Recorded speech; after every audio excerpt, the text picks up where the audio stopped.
Markets aren't pricing war, they're pricing uncertainty.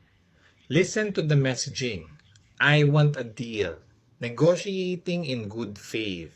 May or may not be regime change. Would love not to use force.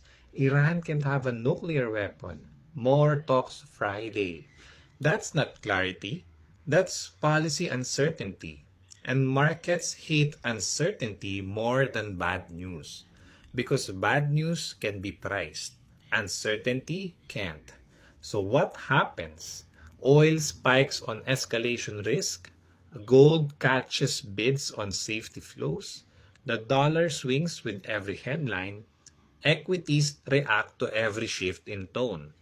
This isn't about predicting war. It's about understanding volatility.